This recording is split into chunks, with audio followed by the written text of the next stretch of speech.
Hello, hello, good morning. It's Monica from Life is Art, and this is the Sunday 10 a.m. Technique at the Adventures in Wonderland online crop. And today we are doing a craft along.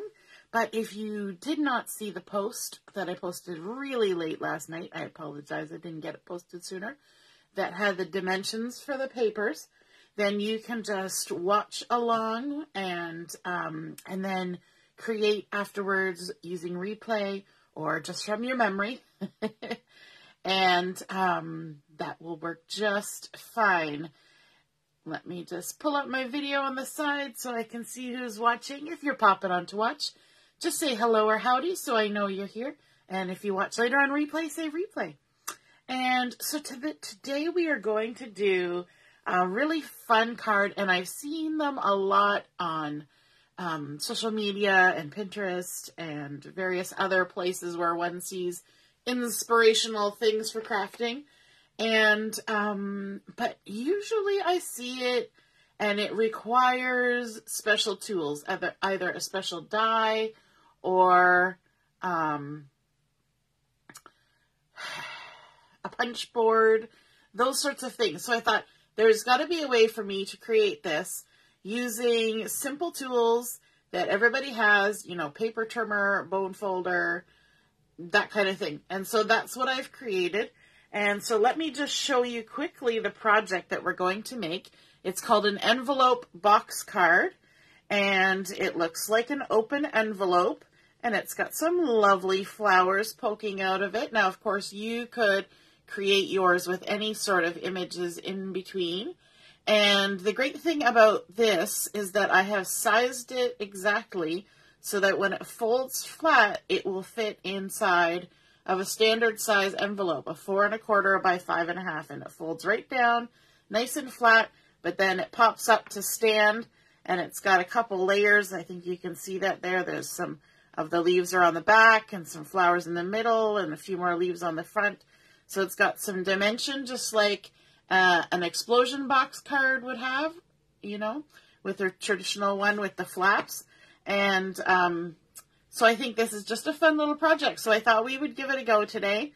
And I just finalized my design yesterday, and that is why it took me so long to get the dimensions posted. So if you haven't seen them, don't worry. You can craft along on replay later. But if you did see them, then get all your pieces ready to go. Good morning, Mary. Good morning, good morning. Good morning, Michelle. And Linda's here. Hey, Deborah. Hi, Katie. And so we're going to start. We need a few pieces of paper, so I'll just run through them quickly. The first piece that we need is we need 3 pieces of cardstock, and I chose all the same color because these are the pieces that are going to make our envelope box. And so those kind of look better if they're all the same color. So I chose this gorgeous pine green cardstock. Good morning, Sue. And this first piece is cut at 6 inches by 3 inches. So 6 inches by 3 inches. And I will post all the dimensions along with the pictures later. Then we also need a piece that is 3 1/2 by 5 1/2 inches. So 3 1/2 by 5 1/2. And then the centerpiece, that's sort of the middle layer, is 4 1/4 by 3. So 4 1/4 by 3. And then we need a piece of pattern paper. And this is the pattern paper that's going to go at the back behind all your beautiful flowers. And so you're not going to see a lot of it. So if you don't want to cut the full length, you can, of course, trim it down a little bit because, you know, other than somebody who picks it up and looks like that, you're not necessarily going to see all of it. But this piece has been cut to 3 1/4 by 5 1/4. Okay. And I kept mine as a fairly simple pattern so that it didn't distract from the flowers in front, but it added a nice little bit of texture and color. So once again, that was 3 1/4 by 5 1/4. And then we also need a panel for the back of our card. And I just used White Daisy for this. And this is going to be the same size as the pattern paper. So 3 1/4 by 5 1/4. Okay. And then, of course, we have all the things to decorate. So I've got my oval that I've cut out for the front here, but you can, obviously, the decorating is up to you.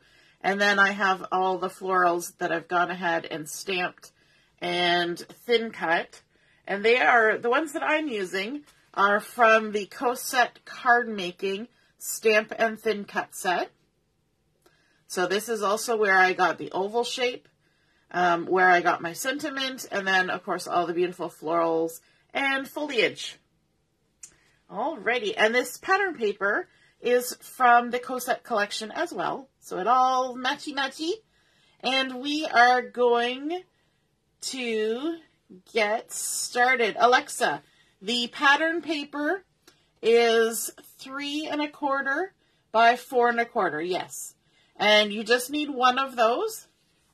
And then this is for the back of the card. And this is just for the spot for you to write on. So this is the same size, the 3 1/4 by 5 1/4. But we only need one of the pattern paper. Okay. Good morning, Brenda. Good morning, Heather. Happy Easter. Good morning, Joanne. Okay, so we're going to get started with our first piece here, which is the 6 by 3 cardstock. And I'm going to line it up on my Versamat here, just making sure, and if you have a scoreboard, you can use your scoreboard as well, because we're going to do some scoring. But I'm doing it old school, ruler and bone folder, or stylus, whatever you have. And we're going to start scoring, and we're going to go along this 6 side. We're going to score it at 1/2 inch. And that's going to create a 1/2 inch tab to connect it to our back. So we're scoring at 1/2 inch. Then we're going to score at 1 1/4. 1 1/4. Just like that. Then we're going to score at 4 3/4. So we're going all the way over here to 4 3/4. And then we're going to score it at 5 1/2. And that is going to create our 1/2 inch tab on this side. Okay, so we'll go through those again.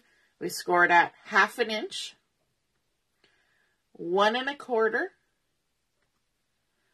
4 3/4, and then 5 1/2.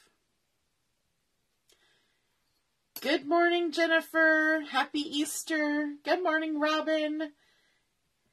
Okay, so now what we can do is we can just turn this over and we can fold on all those score lines that we created.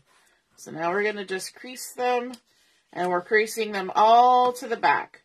So there's our 1/2 inch and our 1 1/4 that we folded back. And then we're going to go to the other side, and we're going to crease the 1/2 inch and the 1 1/4 on that side. So what you should be left with is a piece that looks like that. So we've got our part in the middle that is 3 1/2 inches. Then we have 3/4 inch little space here, and then our 1/2 inch tabs. Okay, so that's our first piece done. Oh, sorry, it's not quite done. So hold it like this, so you've got your curves going to the back. And what we want to do is we want to turn it around, and we're going to work on the back side, on the inside of this center panel. We're going to grab our pencil, and we're going to line up our 3 inch center on our Versamat, just like that. Or actually, we can line it up like this. Let's just open it right back up and line it up like this. So we've got our 6 inches going across. Just make it simple. And we want to mark the center. So we're going to mark it at 3 inches. Okay? And then we're going to take our ruler and we're going to put it horizontally. And we want to come down 3/4 of an inch. So 1/4, 2/4, 3/4 of an inch. Just line your ruler up across. And we want to make a little line right there in the center below where our 3-inch mark is. Just so we mark 3/4 of an inch down. And then we can take our ruler and line it up along the 3-inch line where we made that mark, pardon me. And we're going to just draw down until we hit that line. So you should have something that looks like that. A little upside down T. And what we're marking is this intersection. We know that this is now the center of this 3-inch panel, and it's 3/4 of an inch down. Okay? And then you can take your ruler, and you can go from this second score line here, and draw a line from the second score line, right there, to the intersection right here. So we're just going to draw a line across like that. And then we're going to come on this side, and we're going to come to this second score line in from the right, and we're going to draw a line down to that center point. So there we go. Hope you can see that. So we've created a long V. And then we can take our scissors and we're going to cut this V. So we're only going from this 1, 2, second score line, following our line that we just drew, all the way down to the intersection here. And then we'll come from the other side. And again, it's at this second score line. And we're going to trim all the way down. That's created a V. And then when we flip it over, this will be the front. So I'll show you on the card here. So we've created that part in the front that makes it look a little bit more like an envelope instead of just a box. Okay? So we can set this aside for a minute because we got to work on a few other pieces. So the next thing we want to do is to bring in our 3.5 by 5.5 inch piece of cardstock. And I'm going to flip it over to the back side. Our cardstock is double-sided, so one side will be dark. Let me just show you here for reference. One side will be dark, and the other side will be light. So I want my dark side showing to the front of my envelope box card. So I'm going to do this drawing on the back. I'm just going to mark a few measurements. So I'm going to line up my piece on my Versamat. And this is the 3.5 by 5.5 inch piece of the cardstock. Yep, Alexa, 3.5 by 5.5. And on the back side, we're going to mark the center at the top, which is 1 3/4. So we're just going to put a little mark here at 1 3/4. And then we want to come down on the sides a little bit because we're creating that point for the envelope flap. Okay? So we want to come down on the sides, and we're going to come down to the 4-inch mark. Now, I'm not at the bottom of my Versamat, so I'm going to go 1, 2, 3, 4 inches. And I'm just going to make a little mark on the side. And I'm going to do the same thing on the other side. I'm going to mark it at 4 inches up from the bottom. Okay, and then we can either draw a line between those points, or we can just bring in our little trimmer, and we're going to trim off the triangles. So the first thing I'm going to do is trim from the center top point down to this one on the right. So I'm in my little trimmer. I'm just going to line up the center top mark with the one on the side over here and trim it down. Okay, and now I'm going to do from the center top down to the left. So I'm going to have to kind of spin it right around,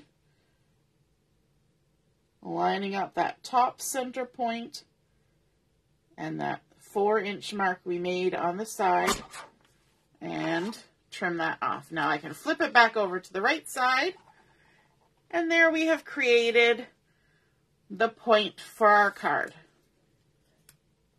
Okay, so now if I bring my other piece back in, you can start seeing that shape come together. So we've got those two pieces finished. Now we need to do our center layer. And this center layer is the piece that is 4 1/4 by 3 inches. So 4 1/4 by 3 inches. Hey Tammy, nice to see you watching. And for this one, we are going to score it on both sides because we need to make the little tabs to attach it. And when you're scoring this is something that's kind of important. This piece in the inside has to fit inside the piece that we've already scored.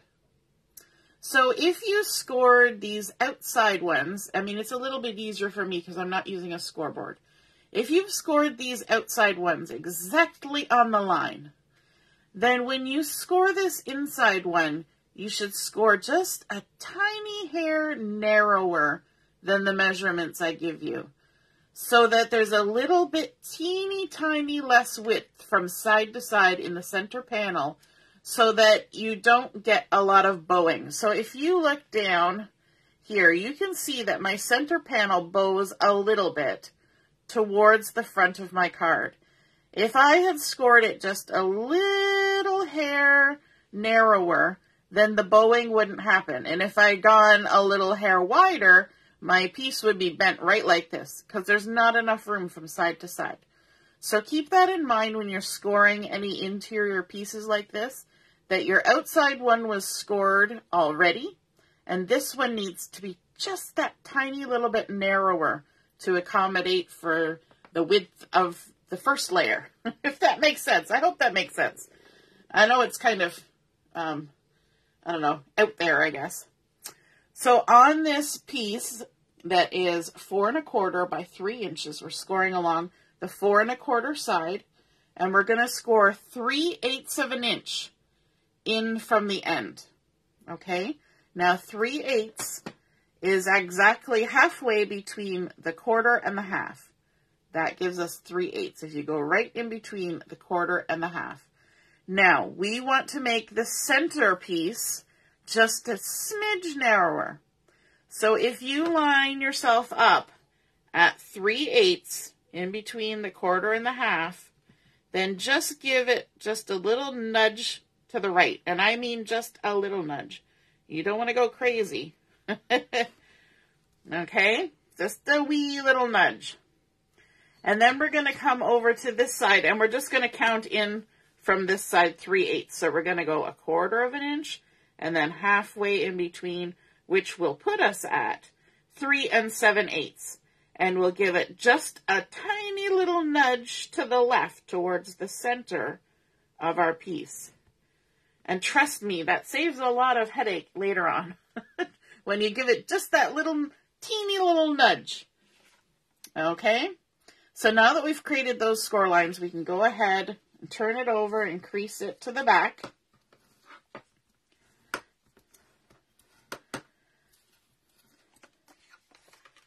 And what I like to do is when I do this second crease, I like, before I really crease it down, I like to take my piece and stick it in between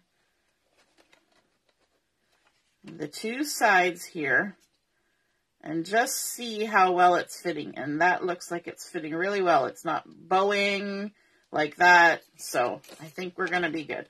So we'll give this second one a good crease down. Okay, so now we have created our back piece. We have created the little interior piece, and we have created the front piece. Okay, the first thing we need to do is we need to stick some adhesive on here. So I'm going to take this front piece that we cut the V out of, And on the very first tab, I guess I should hold it this way. On this very first tab and this very last tab, the little 1/2-inch tabs, we're going to apply some adhesive on the front side, which seems weird, but it's going to be okay. So we're going to put some adhesive on the front side, and you will want to keep your adhesive close to the crease line because that's what's going to make it look like it's holding together really nice. That's what's going to be adhering. So don't put your adhesive right at the very end. Well, you can put it in both places if you want, but you really want to concentrate on close to that crease line. Okay, and then we're going to do the same thing on the other side. Add our adhesive right near that crease line. Okay, make sure it's good and stuck. Good and stuck. And then our inside piece with our 2 tabs, we're going to apply adhesive on the front side of these little tabs as well. Now you can use liquid glue for this, absolutely. In fact, I'm pretty sure I used liquid glue on that one. But for some reason, I'm now using tape runner.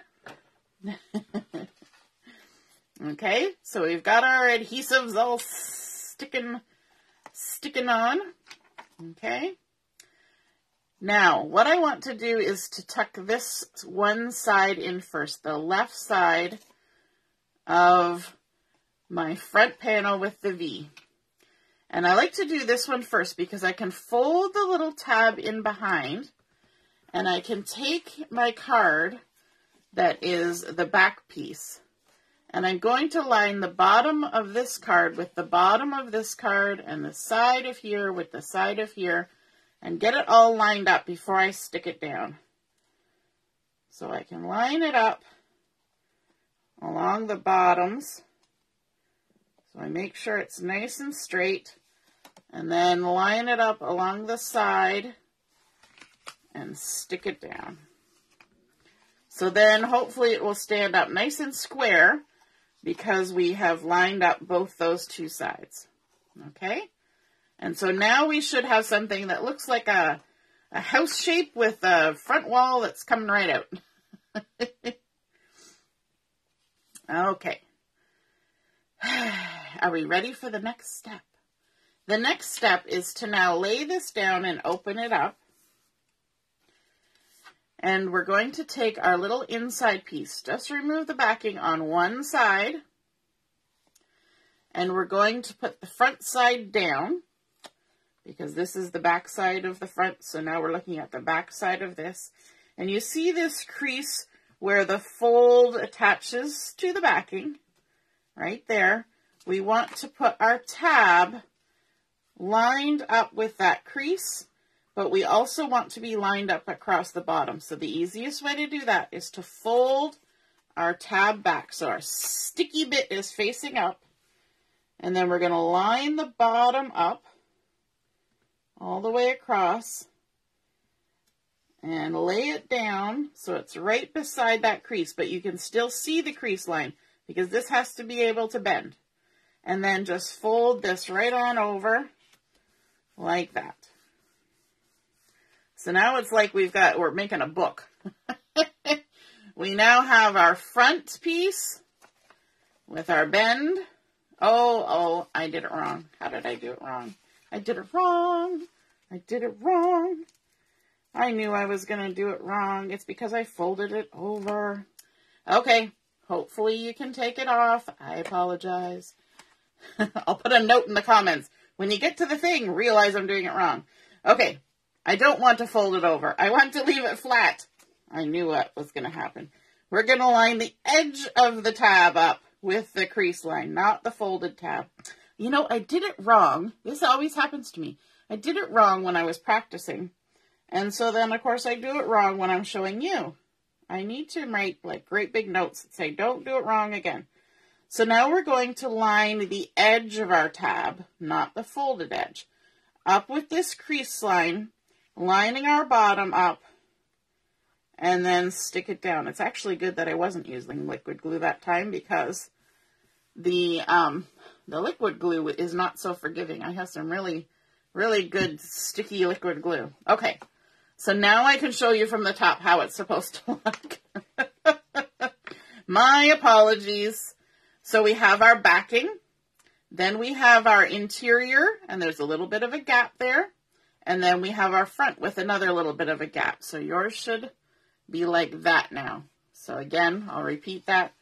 We line the edge of the tab up with this crease line right here. Okay. Now we better get it right on the other side, because that will just be sad if I get it wrong again. So what we're going to do now is we're going to take this little bit of adhesive backing off on this side of our interior tab, and we're going to line it up with the crease line of this first tab, this 1/2 inch crease line. And you're going to have to kind of lift. Okay, so all of this stuff is going to have to lift in the air, and you're going to have to bring it over with you and line up along that crease line. Oops, I stuck it down. I'm trying to make it so that you can see, but it's making it difficult for me to see. I'll do it this way. Okay, so take that crease line and line your tab all the way along it and stick it down. Okay, so now it should look like this. Right, so you've got your backing, you've got your two things, and now of course the last thing we're going to do is stick this tab on over here. And when we stick this tab down, the next important thing is that we need to make sure that everything folds properly. So we're going to go ahead and line this up. Yes, I was going to say, this is probably how we want to do it. What you're going to do is you're going to lay all this down and push it to your left. And then this should just fold right over and close on top of it. Okay? And then what you want to make sure is that if you go to the front side, you should be able to lay it down and massage all of those folds so that you can lay it down nice and flat.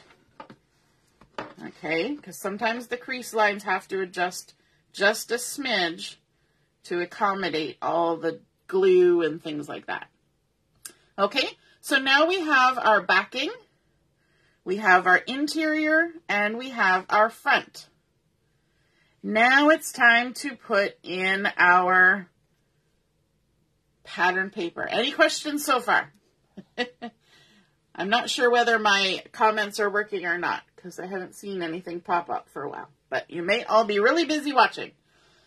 Okay, so the pattern paper, we're going to do the same thing that we did for the backing piece. We're going to flip it over to the back.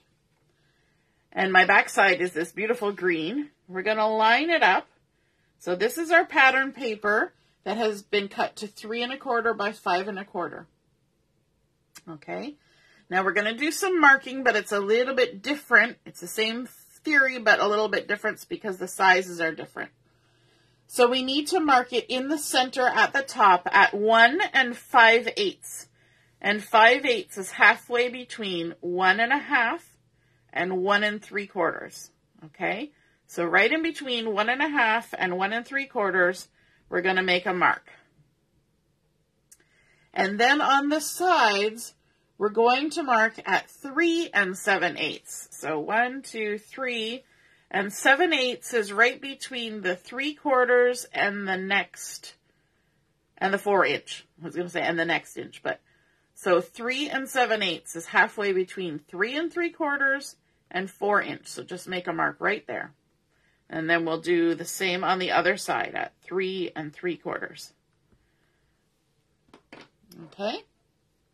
So now on the on this side, we could draw lines from the point to here and use our scissors, or we can bring in our trimmer, and I'm going to trim first from the center top down to this mark on the right-hand side.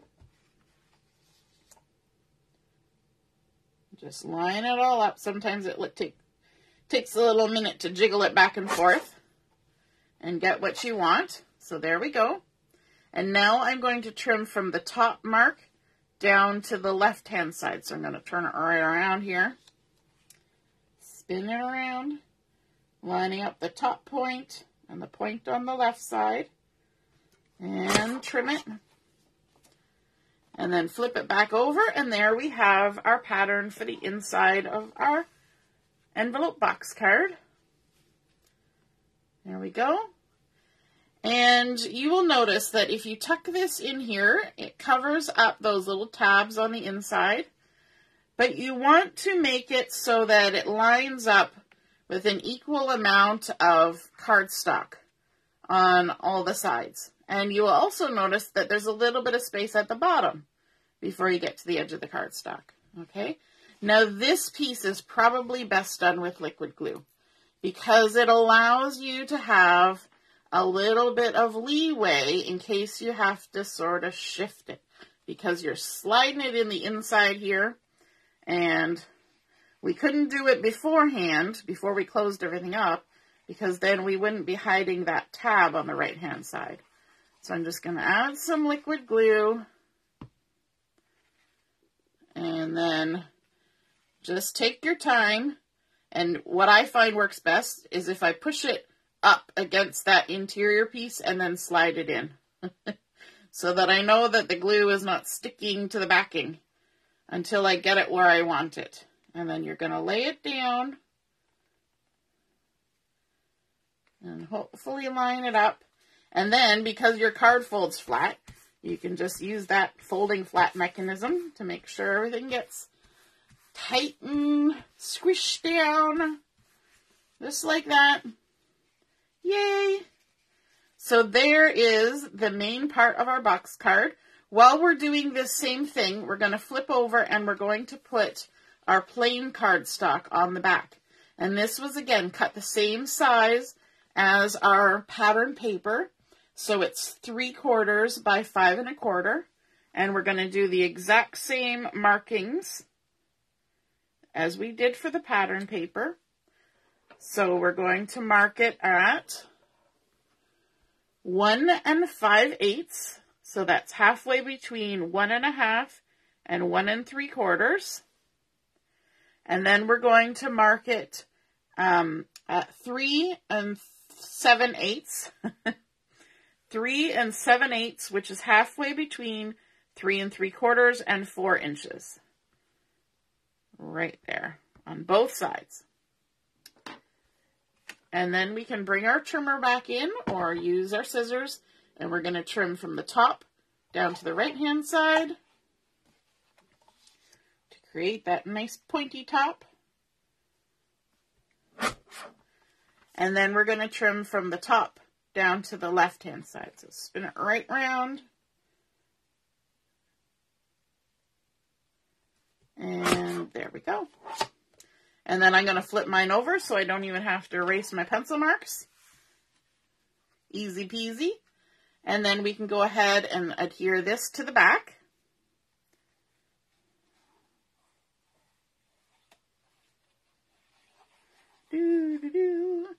It's always good to have a nice spot to write. Now, if your design was already done with a pale cardstock, you might just want to skip this part. Or you might want to do it because it kind of gives it a little bit more finished of a look. But if it's pale already, you don't really have to. But in my case, I had such a dark cardstock that unless I wanted to write with white gel pen, which is totally okay, I kind of needed something to write on, to write my message. It's kind of nice too because when it's on display, your message is sort of out of the way and nobody has to see what things you wrote if you don't necessarily want everyone to do it. Tammy, I got this little trimmer from Close to My Heart, but I believe it is retired now. It's just a little Fiskars photo trimmer. And I know there's a few other companies that make little, I have an old Creative Memories one. And Tim Holtz makes a little guillotine like this. And who else? Somebody just recently was telling me, somebody else, maybe Fiskars has one. Yeah. It's a nice little trimmer though. My mommy gave it to me for a gift. So now we have finished the entire base of our card. So at this point, the decorating is up to you. Now, as I said, I used some florals and some greenery from the card making kit that goes with the Cosette collection. That's our featured collection for this month. So I've got some leaves, and I've got some flowers, and more leaves. So I'm going to go ahead and color these up. So I've got my vintage blue tri-blend marker, and I'm going to color these little trumpety flowers with it. And because these are such tiny flowers, there's no like ink blending really required. They've already got sort of shadow lines drawn on them because they're sort of done in a sketched manner. So you can just fill those in. Easy peasy. And then I'm going to grab my gold yellow. I'm going to use the mid one. I used the light with the vintage blue. And I'm going to use my gold yellow for this little guy here. I colored some of these flowers for another project, and so I'm kind of copying the color combination that I used on there for some of these because I like the way it turned out, and it looks really nice, especially with that dark pine. Remember, there's a few little buds on this one, so we can color those in. Good morning, Monica. I was reading what you just wrote, Sherry. Good morning, Sherry. Does your brain do that? You read something and you say it out loud when you really mean to say something else? Yep, happens to me a lot. Yes, Sue, we are memory keepers. Yep, they have one too. Yep. And then I'm going to bring in the antique pink. And I'm going to use the lightest of the antique pink to color these little guys. These little droopy ones. Just color those all in. And these were all stamped with the intense black ink. And the intense black ink is awesome because you can just stamp it and then go ahead and color it. You don't have to worry about it bleeding or doing anything weird. It just works. Now, I did these last night so I would have them done for this morning, but I could just stamp them. In fact, actually one of these, I think this one I just stamped this morning because I needed one more. And then these little guys, I'm going to be using my coral shades for this. Just color all these pretty little flowers in. They're so tiny. They're just barely anything to color. And there we go.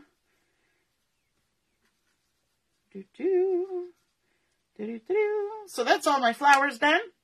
It's nice when projects can scooch along so quick like that. And then I've got my dull green blend, and I'm going to use the lightest color on a bunch of these leafies. There we go. Just fill them in like so. Does anybody else use these Spectrum Noir tri-blends? I like that they have all three colors in there, all three shades, so that you don't have to think about what color to match with it. You just open a different section. Takes a lot of thinking out of it for me. But when I was, using markers before, I had these ones. I could never color properly. I'm good with pencil crayons, I'm good with crayons, I'm good with watercolor, all that jazz. But for some reason, markers were my nemesis. I just couldn't do it. But these ones, yay! I know how to color now. All right, so let's add a few more bits of color on these. And then we're going to switch to my mid and add some color onto these other ones. Trying to stay in the lines. That's not always possible. And I just realized I forgot to do the bottoms of the flowers on the other one. So I will go back and do that. There we go. I forgot to do these little parts. Not that it's very noticeable, but I might as well do them. And back to the mid.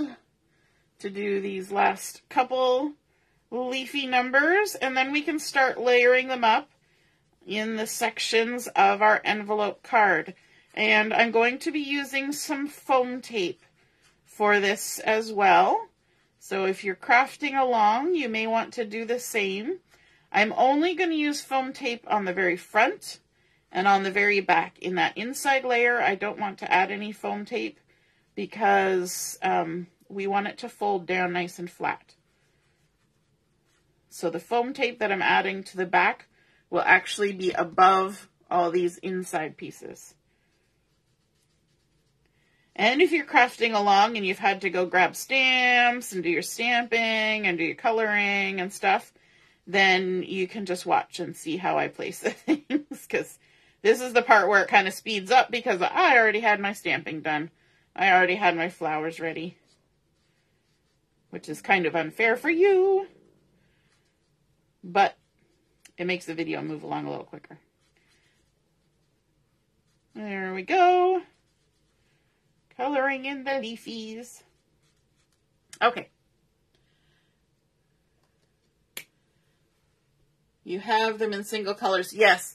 I mean, the markers are awesome, right? The ones that come in the single colors.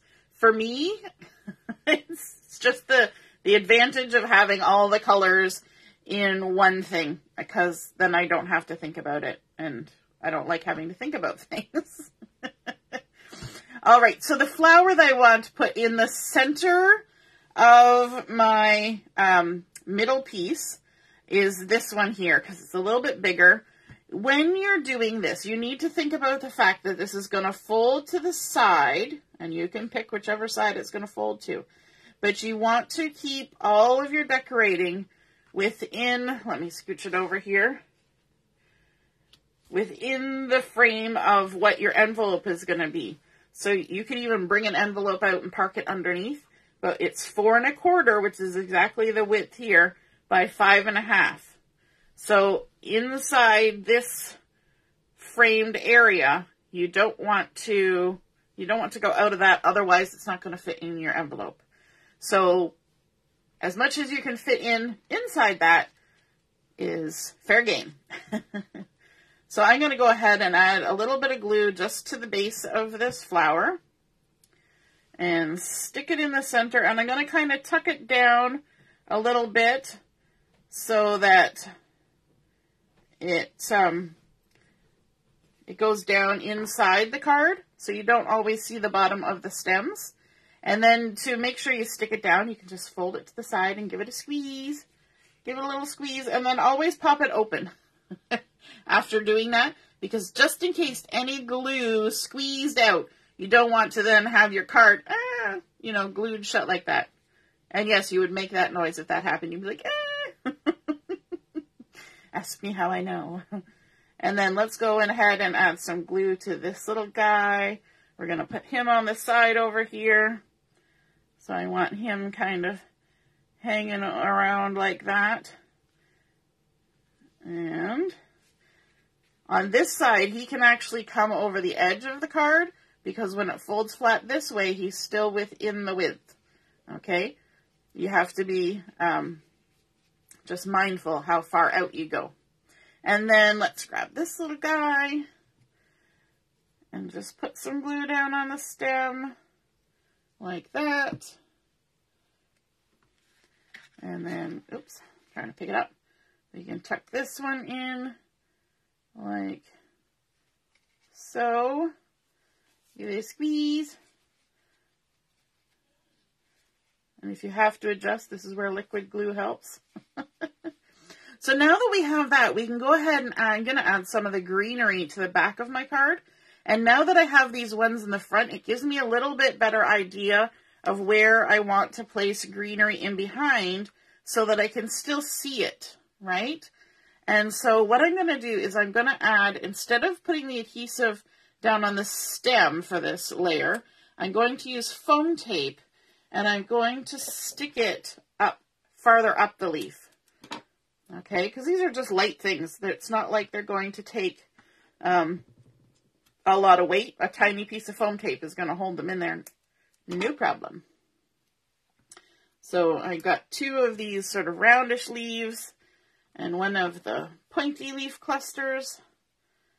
Just going to add foam tape to all of those.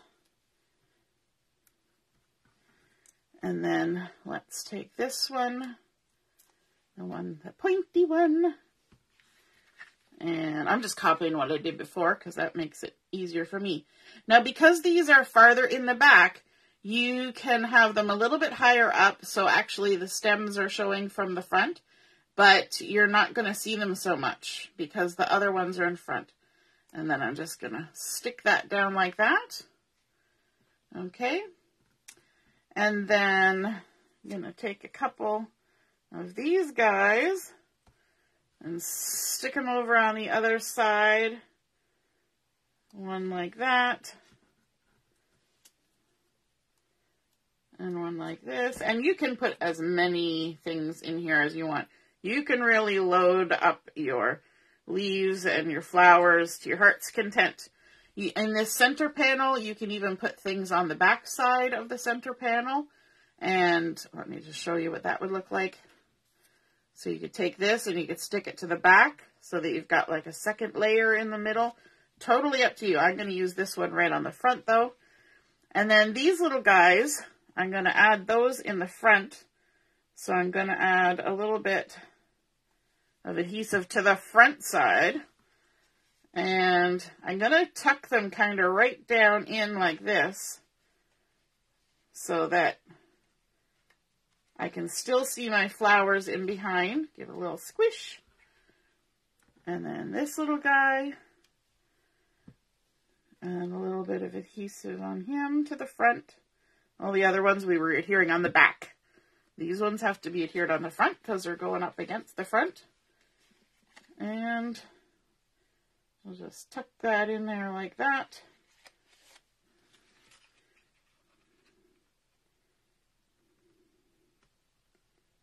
Right there. Probably now got glue everywhere on the inside of that, so I won't leave it laying squished down. Okay, and then I've got my beautiful oval that I cut using the die cuts from this set. I'm going to bring in some pine ink, which matches my cardstock, and then a mini ink blending tool or a foam dauber or something. And I'm just going to add some inking around the edge of my oval. You could also layer up with a bigger oval if you wanted, but this set only comes with the one size of oval. So I'm just using the one and adding some ink. Going to leave that there because I'm also going to ink up my sentiment. And I chose the Thankful for a Friend Like You sentiment. Let me just bring in my flower so that I have a little bit of a guide for where to stamp it. Going to stamp it in the pine as well. Might as well keep with the nice green theme that's happening. Thankful for a Friend Like You, I think, is a gorgeous sentiment. There we go. And those are 2 separate stamps, so you can kind of arrange them however they fit. I like that the Thankful is nice and curved like that. Gives a little extra design element. And then I'm going to go ahead and glue this down to the front of my card. My envelope box card. And I can lay it flat to do this. And just center it. I'm going to make sure that there's a little bit of the pine at the bottom, so it's going to stick up into my V a little bit, and that's okay. And then for my little flower, I'm going to pop it out as well, because it's on the front of the card, and so it won't interfere with anything. Love these scissors. Cut foam tape to my heart's content, and they don't get sticky. There we go. And just stick this on the front. I could tie a little ribbon around this to make it look like a little bunch of flowers, but I'm not so good with tying ribbons and things. So just going to leave it the way it is. Just stick it on there like that. And there we have decorated our envelope box card. And we used our pine cardstock to create the base and all the layers in between. And then adding in our Cosette pattern paper, our panel on the back for writing our message, We've got all of our fun floral and foliage pieces stamped up with the intense black ink and die cut, then colored up with our tri-blend markers, inking our front oval, stamping our sentiment, and a little bit of foam tape for fun.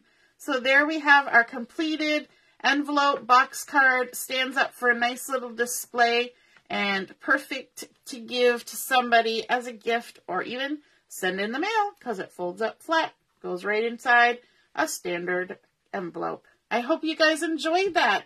And I hope you guys had fun crafting along if you were crafting along or if you're doing it later on replay.